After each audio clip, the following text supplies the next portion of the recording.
Hey YouTube, it's Mike Penn Gangster, and today I'm be talking about lag compensation. So recently there was a few people complaining about lag compensation. There is also a lot of people in the community still don't know exactly what it is. There's also people that don't believe in it. Okay, of course, all of this could be like your own personal opinion, but for people that don't know what lag compensation is, and for people that don't believe in it, guys, lag compensation has been around for a very, very long time. Not only in FIFA, but in gaming, basically. And the reason why they do it is because you're playing a game. You're playing games, not only FIFA. You're playing games where you're playing versus people all around the world. So it's only normal that there's certain areas in the world that have lesser internet than other people. Okay, so what's gonna happen is that if everybody would be playing on their own speed, the gameplay wouldn't be sync.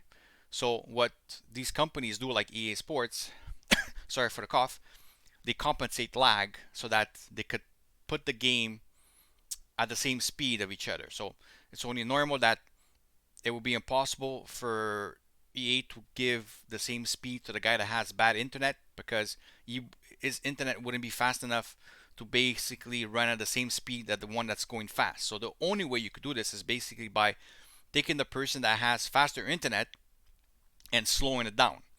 So this is a big disadvantage for that person because it kills your gameplay. And for people that know about competition and how the elites of elites become the elites of this game, it is based on how good they are, for example, on anticipating the game. And what I mean by that is like a lot of people they think sometimes like the best FIFA players are the best ones that could have the best attacking, like they attack the best way.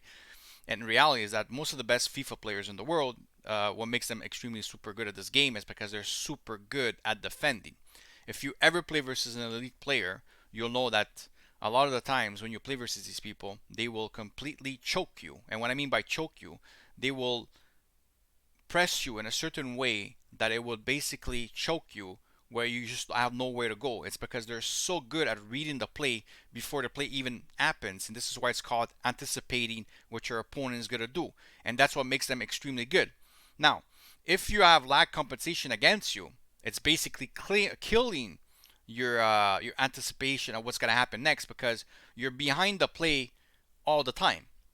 And if you're behind the play all the time, it makes it extremely hard for you to basically take over the game versus your opponent. Doesn't mean you can't beat your opponent, but it makes it way harder for you to beat him. And this is why, for example, a lot of people complain because when it comes to foot champs, for example, your margin of error is very, very small because in foot champs, when you lose a game, that's one game less so you can play to finish higher ranking. Which, for example, this is why some people are like, oh, but I'm in the elite division. How come I can only get 14 wins? Like I can only get 14 wins when it comes to weekend league because um, my space of error is very, very small. Like I said, for example, if I lose, I have one game less. If I lose a second game, so if I'm having consequences back-to-back games where the gameplay is extremely bad and lag competition is against me, I'm most likely losing these games, and it's basically determining at what level of ranking I'm finishing in foot champs. But then again, if I go in division rivals, I could go all the way to the elite level. And the reason why it's easier to go to the elite level, even if the gameplay, the competition is harder in division rivals, is that the margin of error in division rivals is way bigger because you could lose as much as you want. As long as you get streaks, for example, where you win 3, 4 games in a row, you get to the next flag. So as long as you keep getting streaks here and there, it doesn't matter if you're losing in between because you'll get that streak of 3, 4 games where you win. You go to you move on to the next flag. Eventually, you'll get to the next division. Eventually, you'll be an elite player. So the margin of error basically in foot champs does not exist because you don't have that many games you can play. So if you go on a streak where you're just basically playing bad gameplay and you're losing like 3 of your next 4 games, well, you're screwed. You're not gonna finish rank one. So that's a big reason why a lot of people complain about lag compensation. Now, a couple years back, there was a guy. I don't know if this is his real name, but it was Shame on You EA as a profile name, and he wrote this lag compensation part one where he explains a lot of good stuff. So if people want to look it up, just all you got to do is type in lag compensation part one for FIFA, and you'll see the link.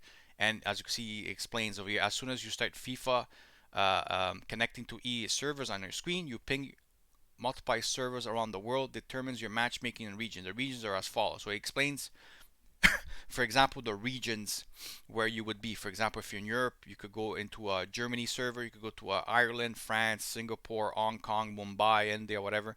Japan, Dubai, US, it's like Oregon, Virginia, South Africa, Mexico, South America, Brazil. It explains you all the servers and stuff like that. It's well written. If you guys really want to look into it for a little bit more to see how it is, look at this. Go look it up. You'll see it yourself. This is something that's been around for a very long time. It's not something new, guys. Lag compensation is something that's existed for a long time. It's very frustrating to play in these conditions, but the thing is that we have no control of what the companies decide to do.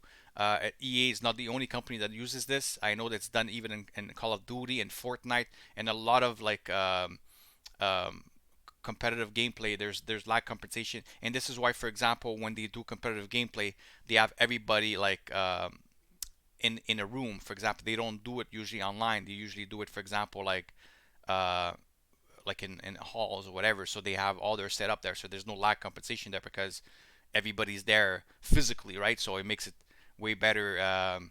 It basically doesn't handicap anybody with lag compensation. That's what I'm trying to get to. But anyways, hopefully you guys enjoyed the video. Hopefully you guys learned a little bit more extra about lag compensation because I know some people don't know about this. But yeah, it's there. And like I said, if you wanna go dig in a little bit more, go look up at these little article over here. I'm talking. This one's pretty good. This one's well explained. And yeah, go look it up. You'll see lag compensation. It's the real thing, man. All right, hopefully you guys enjoyed the video. See you guys in the next one. Bye bye.